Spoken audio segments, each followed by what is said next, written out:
Maribel didn't cry the day she first held the mansion brochure like it was a passport. She laughed, one small laugh that sounded like a person refusing to be embarrassed by hope. The glossy pages were too perfect. A curved staircase that looked like it knew secrets, tall windows that promised morning light without begging for it, a kitchen big enough for peace, and a gate that looked like it could keep the world out. She had picked it up at an open house stand on her way home from work, not because she had money burning holes in her bag, but because she had something rarer, vision. She carried it home like contraband, slipped it into her handbag like it was jewelry, and waited until evening when Thorne was on the couch, scrolling through his phone with the serious expression of a man negotiating with the internet. "I found something," she said, and the way she said it made it sound like a gift, not an argument. Thorne barely looked up. He only stretched out a hand and took the brochure as if she'd handed him a bill. He flipped through the pages once, twice, then exhaled like the mansion had personally insulted him. "Maribel," he said quietly, as though speaking to a child insisting the moon belonged in her pocket, "this is not our life." He didn't mean the house was expensive. He meant dreaming it was embarrassing. Their apartment was clean, modest, and full of things they'd bought together. Furniture chosen from compromise, curtains chosen from patience, and a dining table that still bore tiny scratches from the first year they were married when they ate noodles straight from the pot and called it romance. Maribel worked hard and smiled often, but she wasn't naive. She knew what they could afford and what they couldn't. Still, she also knew what they could become. That's why the brochure didn't scare her. It challenged her. "Not our life yet," she corrected gently, tapping the page with a pool that looked like calm water had learned to behave. "Yet is the whole point." She tried to keep her tone playful, the way you offer medicine with honey, but Thorne's patience was already thin like paper that tears easily and then blames the scissors. He talked about deadlines, about how long it would take, about how life was moving too fast for plans that needed years to breathe. He spoke in numbers and shame and what other people were doing at their age. Maribel listened, and beneath his words she heard something else. Fear of being left behind, fear of looking small, fear of being the one still trying, while others were already arriving. He didn't say fear, he said reality. But Maribel could always hear what men tried to hide under the word reality. That night, she slid the brochure into the drawer beside their bed, the one where they kept old receipts and documents they didn't want to look at too often. It became their secret, except it wasn't romantic. It was tense. Over the next weeks, it turned into a quiet battlefield. Maribel would mention the dream in harmless ways. "If we save like this. If we take that contract." And Thorne would respond like she'd accused him of not providing. He grew sharp in tiny places, a sigh here, a sarcastic joke there. "Maybe your mansion can come and cook dinner too," he said once, when she reminded him about budgeting, and Maribel laughed even though it stung, because she didn't want the dream to become a weapon. She didn't know then that the brochure wasn't just paper. It was a mirror, and the more Thorne looked into it, the more he saw a version of himself he didn't want to be. Patient, steady, building slowly. He wanted a shortcut that looked like success. And somewhere in his silence, a crack began to open. Thorne didn't wake up one morning and decide to betray his marriage like it was an item on a to-do list. It happened the way rust happens, quietly, slowly, in places no one inspects. It began with little irritations that didn't sound dangerous out loud. Maribel was too calm. Maribel was too focused. Maribel believed in process. Every time she said the word someday, Thorne heard not now, and he was tired of now. He wanted a version of life that arrived already dressed, already shining, already clapping for him. At work, he lived among men who measured worth like they measured waistlines. Too much time, too little result. The jokes in the office weren't always jokes. "You're still renting. You don't have land yet? Your wife is still talking about plans?" Thorne laughed with them, but each laugh landed inside him like a stone. Then one afternoon, after a meeting that left him feeling invisible, he met someone who made him feel like a headline. Her name was Aloan, young, bright-eyed, and confidently unaware that life can humble everybody, even the most beautiful ones. She wasn't from his world of careful planning and delayed gratification. She spoke like everything should be immediate. Immediate happiness, immediate comfort, immediate proof. She admired his suit, his voice, his drive. She said words that sounded like compliments, but worked like hooks. You don't look like a man who should be struggling. You seem bigger than your current life. Thorne ate it up, starving the way men get when they're fed responsibility, but not admiration. He didn't tell himself it was wrong at first. He told himself it was harmless. Just conversation. Just someone who understood him.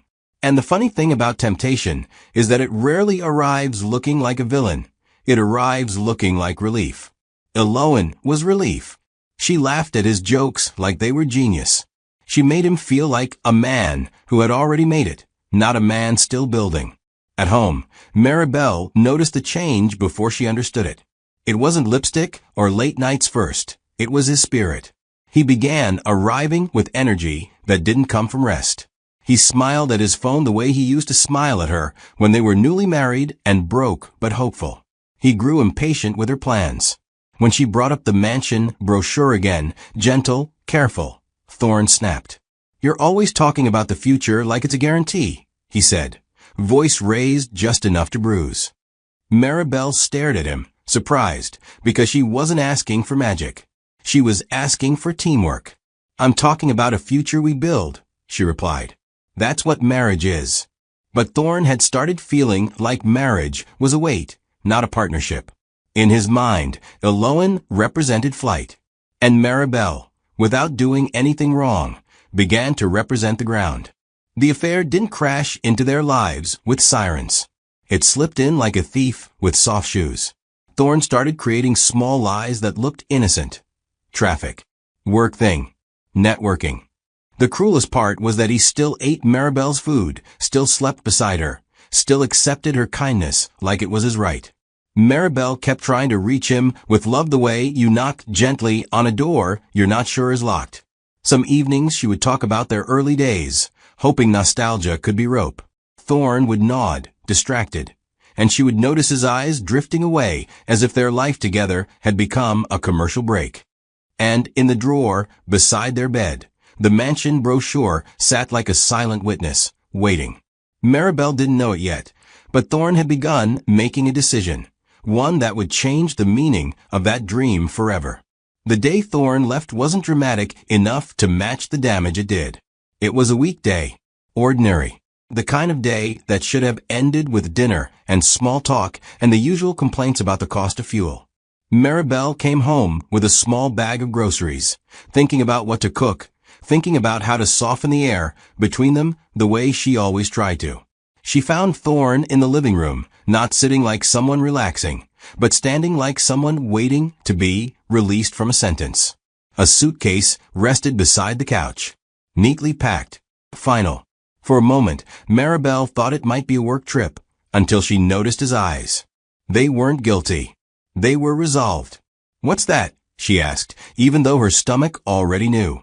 Thorne didn't answer immediately. He adjusted his watch, a small gesture that made him look like he was preparing for a meeting, not an exit from a marriage. "We need to talk," he said. And Maribel almost laughed, because the sentence sounded too polite for what it meant. He spoke calmly, which made it worse. He said he'd been thinking for a long time. He said he felt stuck. He said he wanted something different, something new, something that didn't feel like waiting. Maribel listened, and each word felt like a stone being placed on her chest one by one. "Is there someone else?" she asked, because she wasn't going to dance around the truth. Thorne's pause was short, but it was loud. "Yes," he admitted, as if confessing to a preference, not betrayal. Maribel's hands began to shake around the plastic bag of groceries. A tomato rolled out and landed on the floor with a soft thud, like even the vegetables couldn't handle the tension. "So you've been lying," she said, voice thin with disbelief. Thorne didn't argue. He didn't beg. He didn't even look ashamed. "I didn't want to hurt you," he said, which is the classic line people use when they've already hurt you and want credit for not doing it louder. Maribel's eyes burned, but she refused to let tears perform for him. "We built a life," she said, stepping closer, as though proximity could remind him. "We planned a future. We She stopped, because her throat tightened around the word "we" like it had suddenly become unfamiliar. Thorne's face hardened. "That's the problem," he said. "It's always we and someday. I'm tired of someday." The cruelty of it was how he treated her faith, like a flaw. He spoke of the mansion brochure like it was evidence of her delusion. "You keep chasing dreams that take forever," he said. "I want something that feels like progress now." Maribel's lips parted, and for a second she considered begging, because love can make even strong people desperate. But something inside her refused. She wouldn't kneel to a man who stood comfortably in her pain. "So you're leaving," she said simply. And Thorne nodded, as though relieved she finally understood instructions. When he picked up his suitcase, Maribel watched him like she was watching someone walk away with her youth. He didn't glance back at the photos on the wall. He didn't hesitate at the doorway. He didn't ask if she would be okay. The only thing he did was turn once and say, "You'll move on." Not as comfort, as dismissal. As if her love was a small inconvenience that would clear itself up like a cold. The door clicked shut behind him, and the apartment felt instantly too big, too quiet, too empty of explanation. Maribel sank onto the couch slowly, not because she was weak, but because the body still reacts when the heart is torn. In the drawer beside the bed, the mansion brochure remained where it always had been, only now it no longer belonged to we. It belonged to a woman sitting in silence, realizing the dream might outlive the marriage. The first week after Thorne left felt like walking through a familiar neighborhood after all the streetlights have gone out. Everything was still there, furniture, walls, plates, the same ceiling fan, but it no longer made sense. Maribel kept catching herself doing couple things out of habit. She would reach for 2 cups when making tea, then freeze and stare at the extra cup like it had personally offended her. She would hear a car outside and instinctively look toward the door, then remember she was waiting for someone who had chosen not to return. Nights were the worst, because daytime still offered distractions. At night, her thoughts became loud. Her mattress felt too wide. The air felt heavier. She would lie on her back and stare at the ceiling, listening to the sound of her own breathing as if it belonged to a stranger. Sometimes she whispered Thorne's name, not in longing, but in disbelief. Like saying it out loud might force reality to explain itself. It never did. Messages came from friends, the well-meaning kind that arrived like band-aids for broken bones. "You'll be fine. God knows best. At least you didn't waste more years." Maribel smiled at her phone, typed polite replies, then placed it face down like it was another source of pressure. She didn't want motivational speeches. She wanted a time machine. She wanted to rewind to the moment the crack began and seal it. Instead, she had to live forward, and living forward felt like carrying a load nobody could see. She went to work and did her job with a strange calm, because sometimes pain makes you sharper. Colleagues said, "You look good," and Maribel nodded, because what else do you say when people compliment the mask? On her lunch break, she sat alone in her car, and tears finally came, not dramatic, not loud, just steady. She cried for the marriage, for the future, for the humiliation of being replaced, and for the part of her that still wanted to believe he'd made a mistake and would call any minute. On the 10th day, she opened the drawer beside her bed. She wasn't looking for anything in particular, just moving through the house like a person inventorying her own loss. Her fingers touched the mansion brochure, and for a moment she almost threw it away. It felt tainted now, like a dream that had been laughing at her. But as she stared at the glossy pages, something stubborn rose in her chest. The dream wasn't guilty. The dream hadn't cheated. The dream hadn't left with a suitcase. It was just a dream, silent, patient, waiting to be claimed by whoever had the courage to keep going. Maribel closed the brochure and placed it back, but this time, she didn't place it like a shared fantasy. She placed it like a private promise. Not a revenge promise. A rebuilding promise. That same night, Thorne sent a message. One short line that was somehow more insulting than silence. "Hope you're okay."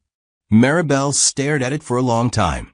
Her fingers hovered over the keyboard, tempted to unload everything. Her heartbreak, her anger, her questions. But she didn't. She typed 2 words instead, "I'm alive." Then she switched off her phone. Because she understood something important. Thorne wanted the comfort of knowing she was surviving without having to face what he had done. He wanted to exit clean. Maribel wasn't going to give him that cleanliness. Not with curses. Not with begging. With distance. With growth. With a kind of healing that looks quiet until it becomes unstoppable. Maribel's new life didn't begin with confidence. It began with accounting. Cold, practical, humiliating accounting. She sat at her small dining table with a notebook, a calculator, and the kind of headache that comes from realizing love was also a financial partnership that had just collapsed. Bills stared at her like accusations. Rent, utilities, loan payments, things that didn't care about betrayal. She went through her budget slowly, crossing out pleasures first. Takeout meals, new clothes, small luxuries that once felt normal. Then she crossed out bigger things. And then she reached the hardest line. Her car. The car wasn't just transport, it was pride. It was the proof that she was doing okay. But pride doesn't pay rent. So she listed it. When a buyer came to inspect it, Maribel smiled politely and answered questions with a calm voice while her heart clenched. She watched the man drive away later, and the empty space in the compound felt like another abandonment. Moving out of the apartment she shared with Thorne was worse than selling the car. The apartment held echoes. The spot on the wall where they once measured their height jokingly. The kitchen corner where they argued about groceries and then made up over fried plantain. The wardrobe space that still smelled faintly like his cologne, stubborn and disrespectful. Maribel packed her things alone, folding clothes with a precision that kept her from collapsing. She didn't play sad music because she didn't want to encourage her grief like it was a guest. She worked in silence, only pausing when she found the mansion brochure again. It slid out of a book like a reminder. Maribel held it, stared at the dream house photo, and something almost like laughter bubbled up, dry laughter, the kind that says, "Life is jokes." "You're still here," she murmured to the brochure, as if talking to an old friend who refused to leave. Then she tucked it carefully into her bag, like a seed she wasn't ready to plant yet. Her new apartment was smaller, quieter, and far from glamorous. The stairs creaked, the paint looked tired, and the neighborhood generator sounded like it had anger issues. On her first night there, Maribel stood in the middle of the empty living room with one suitcase and a plastic bag of essentials, and she finally felt the full weight of her new reality. She wasn't just divorced. She was rebuilding from scratch. For a moment, fear tried to swallow her. But then she did something simple. She opened the window, let fresh air in, and whispered, "This is not my end." Not loudly, not dramatically, just firmly. The kind of statement you make when you want the universe to know you're not surrendering. She slept on a thin mattress that night, staring at the ceiling, feeling the ache of loss. Yet somewhere beneath it, a tiny pulse of determination began to beat. Because survival had forced her to shrink her life. But it couldn't shrink her spirit. Maribel's rebuilding did not announce itself with confidence. It crept in disguised as discipline. She woke before dawn not because she felt motivated, but because lying in bed felt dangerous, too much space for memory. The small apartment demanded practicality, and practicality became her new religion. She learned the weight of routine, waking early, preparing simple meals, commuting without complaint. Returning home to silence, she no longer fought. Her evenings were no longer filled with imagined conversations or replayed arguments. Instead, she studied. She learned new systems at work, volunteered for tasks no one wanted, and stayed late without advertising it. There was no dramatic montage, only repetition. Some nights she felt invisible, but she reminded herself that invisibility is sometimes the safest place to grow. No one was watching closely enough to interrupt her. At work, Maribel became dependable in a way that didn't beg for praise. She stopped explaining herself and started delivering results. Her supervisor noticed, not with applause, but with trust. More responsibilities followed, heavier ones, and Maribel accepted them with steady hands. She made mistakes and corrected them quietly, refusing to be undone by embarrassment.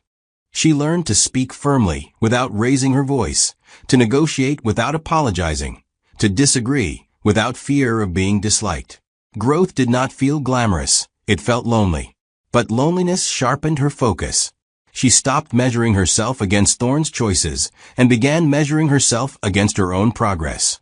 Each completed task felt like a brick laid carefully on a foundation no one else could see yet. At night, when exhaustion finally softened her thoughts, Maribel would sometimes open the drawer where she kept important documents and glance at the folded mansion brochure. She didn't linger. She didn't fantasize. She treated it like a distant destination on a map, real, but far. The dream no longer felt like something she was chasing to prove love. It felt like something waiting for her patience. She closed the drawer gently each time, whispering no promises, making no vows. Survival had taught her something essential. The strongest commitments are the ones you don't announce. The opportunity came without ceremony, and that was how Maribel knew it was real. A client needed someone reliable to handle a complex project others avoided, not flashy, not prestigious, but essential. Her name was mentioned because she had a reputation for finishing what she started. When the offer arrived, Maribel read it twice, then once more slowly, as though the words might change if she blinked. She accepted immediately, not with excitement, but with resolve. The work was demanding, the deadlines unforgiving, and the expectations high. She welcomed all of it. Difficulty felt familiar now, almost comforting. She organized her days with precision, creating space for nothing unnecessary. Even her doubts were scheduled, only allowed late at night, never during work hours. The project tested her limits. There were moments when fatigue pressed down on her shoulders like a physical weight, when she questioned whether she was stretching herself too thin. But quitting was no longer an option she entertained. She remembered the way Thorne had walked away, suitcase in hand, convinced that endurance was weakness. That memory did not make her bitter. It made her focused. She worked through obstacles with patience she didn't know she possessed, consulting, revising, correcting, and refining. When problems arose, she faced them directly, no longer shrinking her presence to keep others comfortable. For the first time since the divorce, Maribel felt something shift, not triumph, not revenge, but alignment. She was doing exactly what she was meant to be doing. When the project ended successfully, the acknowledgement came quietly. A nod from management, a brief email of appreciation, an offer for future collaboration. No applause, no public celebration. Maribel sat at her desk after hours, staring at her computer screen, and allowed herself a rare smile. It wasn't wide or dramatic, it was contained, earned. That night, she walked home instead of taking public transport, letting the air cool her thoughts. She realized she no longer felt like a woman recovering from loss. She felt like a woman in motion. And motion, she had learned, doesn't need witnesses to be real. Thorne's life, once fueled by novelty, began to reveal its costs. The first mistress, Eloan, loved the idea of success, but not the patience required to sustain it. She admired appearances, restaurants, clothes, social media moments, but grew restless when those things required restraint. Thorne found himself stretching finances to keep up, masking stress with forced confidence. Conversations that once felt exciting became transactional. Compliments turned into expectations. Eloan began comparing him to other men casually, the way one might compare brands, unaware of how deeply it cut. Thorne laughed it off at first, convincing himself this was normal, that pressure was simply the price of ambition. The relationship soured quietly, then all at once. Eloan complained about his pace, his hesitations, his limited vision. She accused him of promising more than he delivered, ignoring the irony of her own impatience. Thorne felt himself shrinking in ways he hadn't anticipated. The admiration he left his marriage for now felt conditional and sharp-edged. Arguments replaced flirtation, and silence replaced laughter. He began staying out later, not to enjoy himself, but to avoid confrontation. For the first time, a doubt crept in, small but persistent.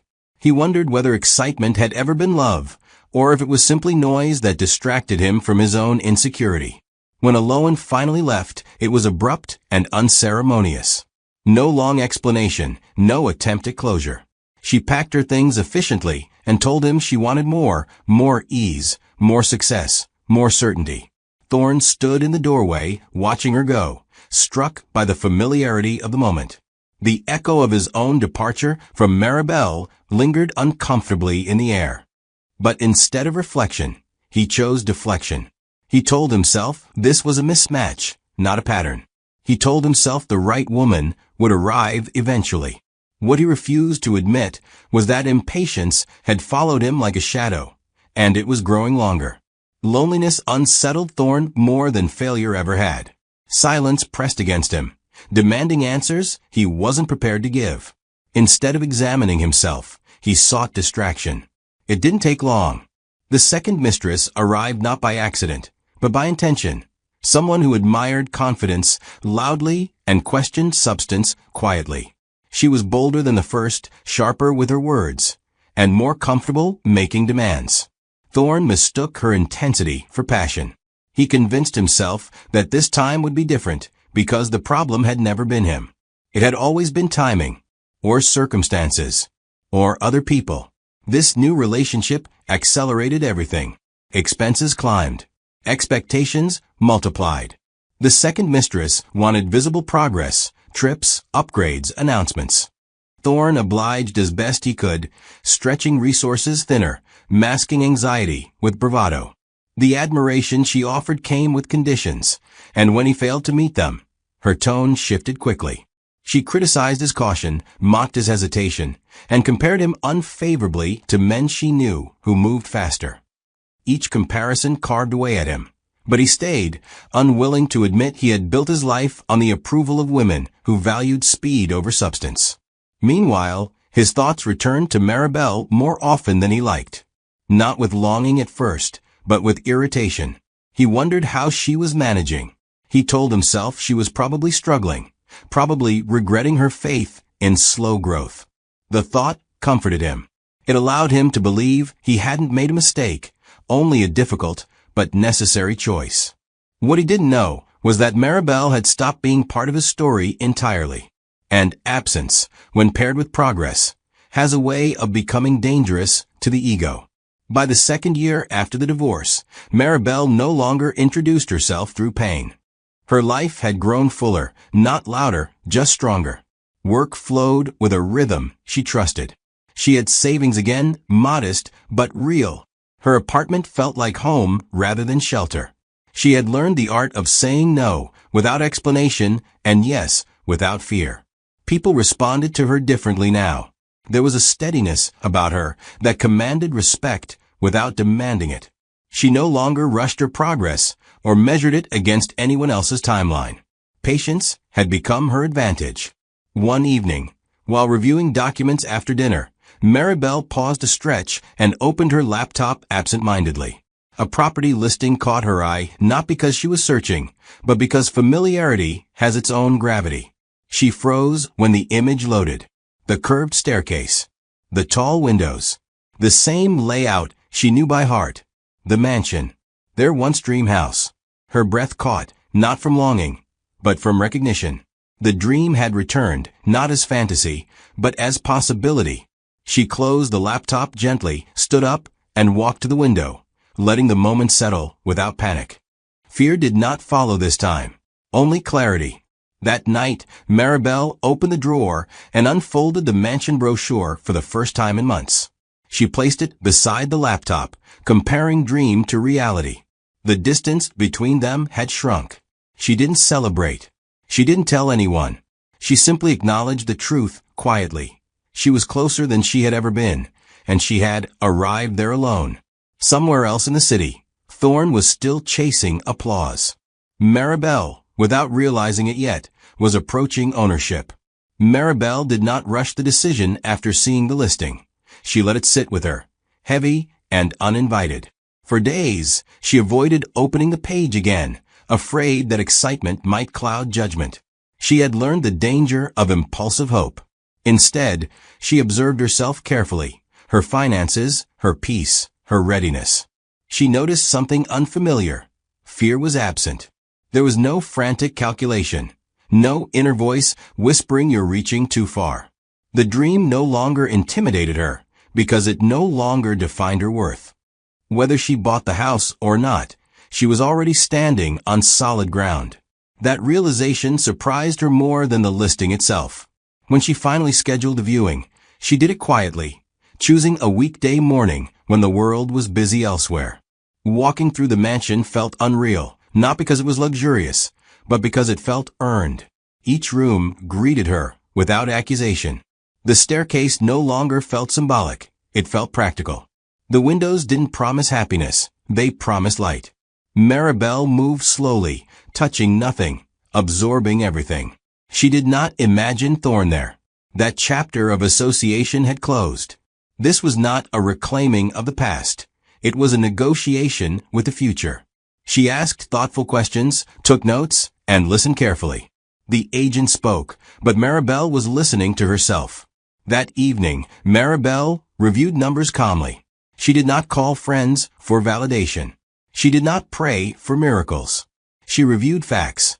The decision, when it came, felt less like courage and more like alignment. She signed documents with steady hands, her name flowing across pages without hesitation. There was no dramatic pause, no celebratory breath. Just certainty. When she closed the folder and stood up, she felt something settle inside her, a quiet sense of arrival. Not victory, ownership. Maribel moved through the purchase process with discretion, as if protecting something fragile. She did not post updates, did not share hints, did not invite commentary. The world did not need to witness her progress for it to be valid. Each step, inspections, paperwork, confirmations, was handled with patience she had cultivated over hardship. When complications arose, she addressed them calmly, refusing to be rattled. The woman she had become was no longer easily destabilized by obstacles.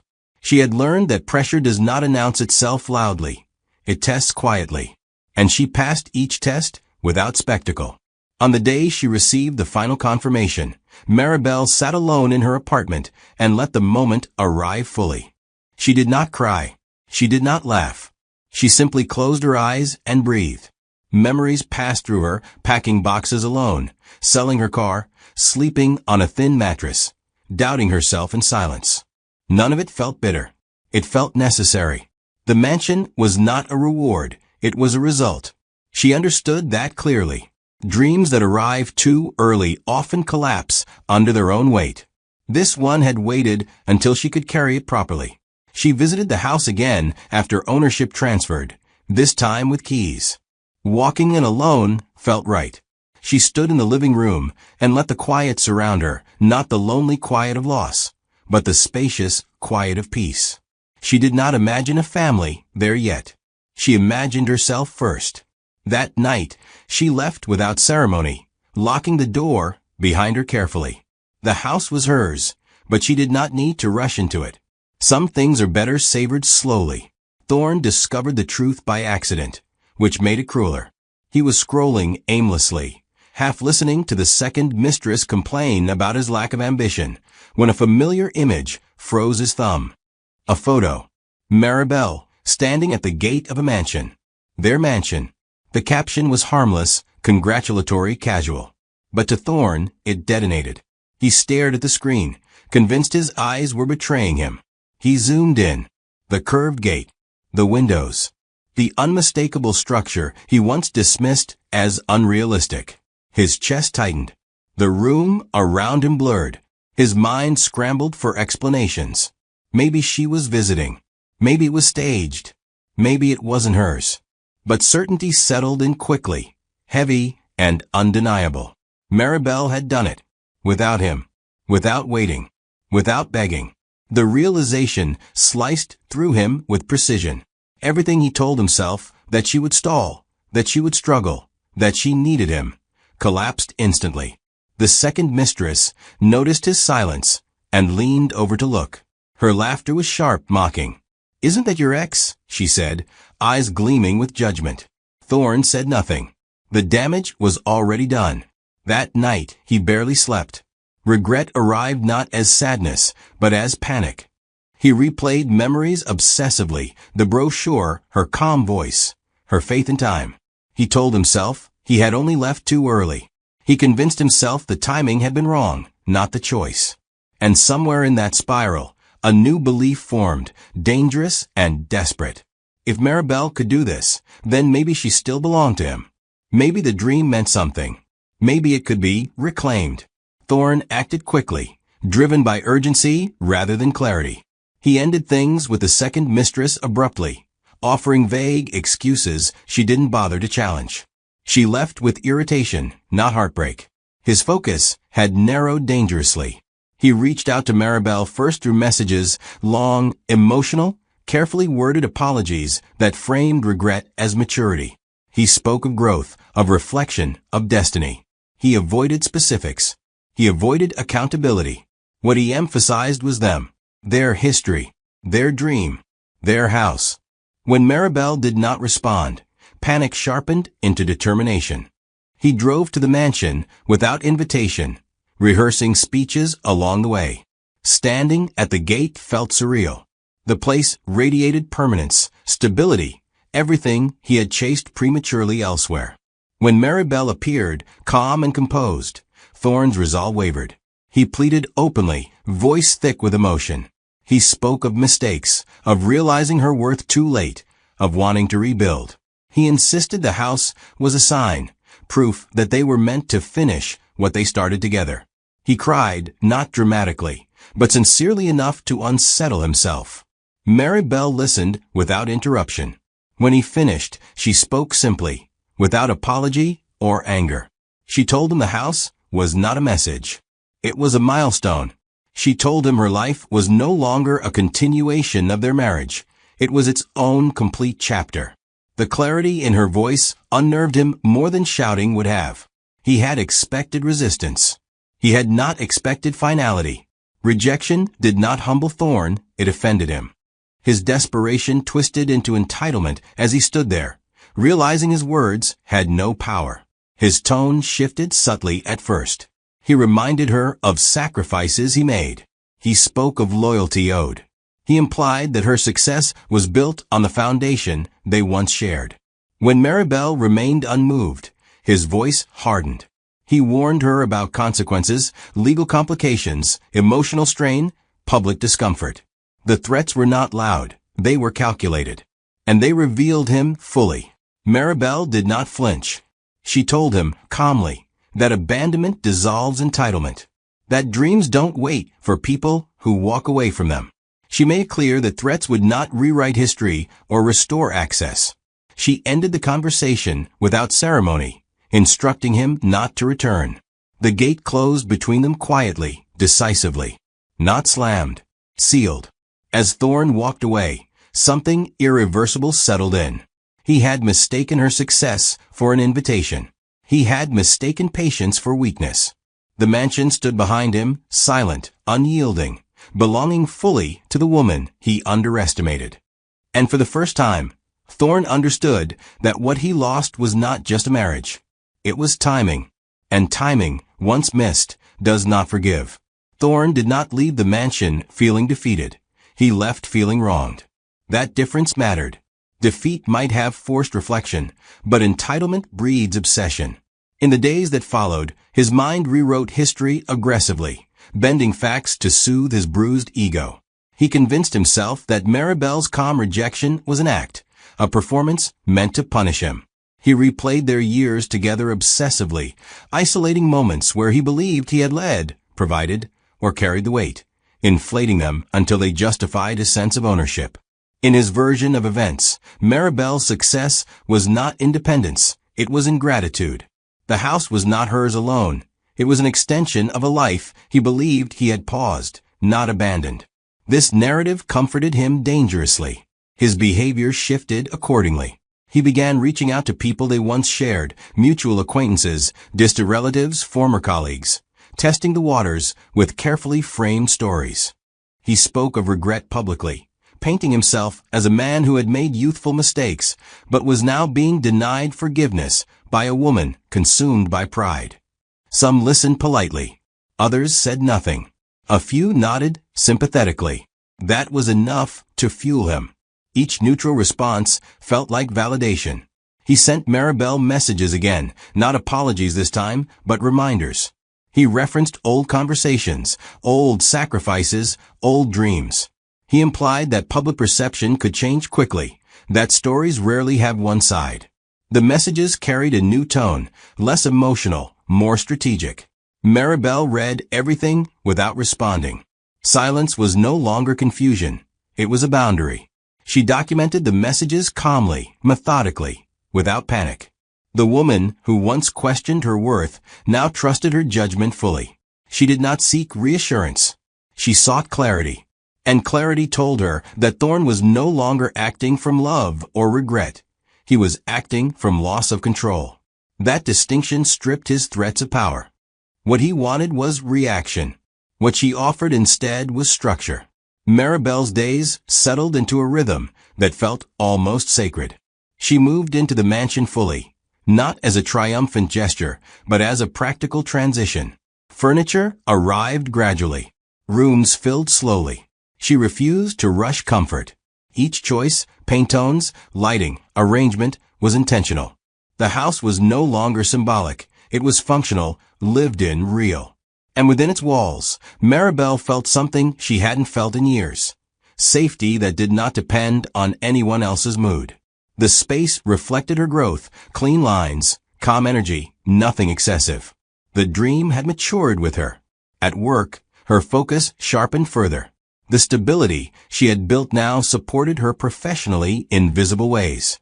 New opportunities emerged, larger projects, leadership roles, influence that carried weight. She handled them without arrogance, without fear. Her colleagues noticed a shift not in her success, but in her presence. She no longer explained herself unnecessarily. She no longer overextended to earn approval. She led with quiet authority. That confidence spilled into every area of her life, reinforcing the truth she had lived into. Peace is not passive. It is defended. When Thorne attempted one final indirect contact, this time through a legal insinuation meant to intimidate, Maribel acted decisively. She consulted professionals, presented documentation, and fortified her boundaries without drama. The response was swift, factual, and unemotional.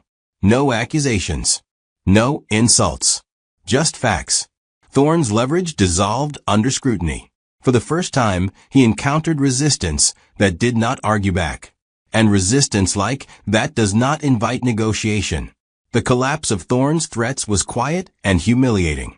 There was no public confrontation, no shouting match to make him feel powerful. His attempts at pressure were met with professionalism and distance, each response stripping away another illusion of control. The people he had spoken to earlier grew cautious. Some withdrew entirely. Others advised him, gently but firmly, to let go. That word stung more than anger ever could. Let go. It implied finality. It implied irrelevance. And Thorne had built his sense of worth on being central to someone else's story. Isolation returned, heavier this time. Not the loneliness of heartbreak, but the loneliness of exposure. He began to see his patterns clearly, though not kindly. The women he chased had been mirrors, reflecting only what he wanted to see, never what he needed to confront. Maribel had been different. She had asked him to wait, to build, to endure uncertainty. He had mistaken that request for limitation. Now, watching her thrive in a life that no longer intersected with his, he understood too late that patience had been the currency of everything he wanted but refused to earn. Maribel did not celebrate his downfall. She barely noticed it. Her life had grown too full to accommodate old chaos. The mansion became a place of hosting, of quiet mornings, of evenings spent planning futures that did not require justification. She did not look over her shoulder anymore. Closure had arrived not through conversation, but through consistency. Thorne had exited her life completely, not because she forced him out, but because there was no door left open. Living fully inside the mansion changed Maribel in ways she hadn't anticipated. Not because of luxury, but because of what the space represented. proof that she could survive abandonment and still arrive whole. She walked through the rooms some mornings with coffee in hand, not in awe, but in gratitude. The house no longer whispered of the past. It spoke only of presence. Every corner reflected effort rather than memory. She had not replaced a man. She had replaced doubt. Her relationships evolved accordingly. She chose friendships more carefully, intimacy more slowly. She no longer confused attention with value or urgency with importance. Love, she decided, would have to arrive with patience equal to hers, or not at all. The absence of desperation changed everything. People met her differently now. Conversations deepened. Expectations adjusted. She was no longer someone negotiating her place. She occupied it. Sometimes, late in the evening, Maribel thought of the woman she used to be, the one who folded herself smaller to preserve a marriage, who believed dreams required permission. She did not judge her harshly. That woman had survived. And survival had been the foundation of everything that followed. Growth, she learned, is rarely loud at the beginning, but when it matures, it reshapes entire landscapes. The last time Thorne drove past the mansion, he did not stop. He slowed instinctively, foot easing off the pedal as the gate came into view, tall and unwelcoming in its quiet authority. Evening lights settled on the walls, soft and indifferent, as though the house had already learned how to ignore him. He sat behind the wheel, hands resting uselessly on the steering wheel, staring at a life that no longer acknowledged his existence. There was no guard to argue with, no bell to ring, no drama waiting to unfold. The absence of access was complete. For the first time since he left Maribel, there was nothing left to attempt, no apology to reshape, no threat to sharpen, no angle to explore. The house did not feel like something he lost that day. It felt like something that had never belonged to him at all. Inside, Maribel was unaware of the car slowing beyond the gate. She stood in the kitchen, sleeves rolled up, listening to the low hum of the refrigerator while waiting for water to boil. The house held her easily now. She moved through it without hesitation, without ceremony, without the careful steps of someone afraid to disturb a dream. It was simply home. Papers lay neatly stacked on the counter. Work she would finish later. A jacket hung over the chair. Her phone rested face down, untouched. There was no tension in her body, no anticipation of interruption. The version of herself who once flinched at unfamiliar sounds, who once feared the knock of the past, no longer lived here. Whatever Thorne carried with him now, he carried it alone. When the kettle clicked off, Maribel poured the water slowly, deliberately, steam rising between her hands and the quiet evening. Outside, Thorne finally pressed the accelerator and drove on, the mansion shrinking in his mirror until it disappeared completely. The road ahead stretched forward, unremarkable and empty. He did not turn back. And inside the house he once called unrealistic, Maribel sat down at the table, opened her laptop, and returned to her life, uninterrupted, unclaimed, and no longer reachable. Please like and subscribe. Thank you for watching to the end.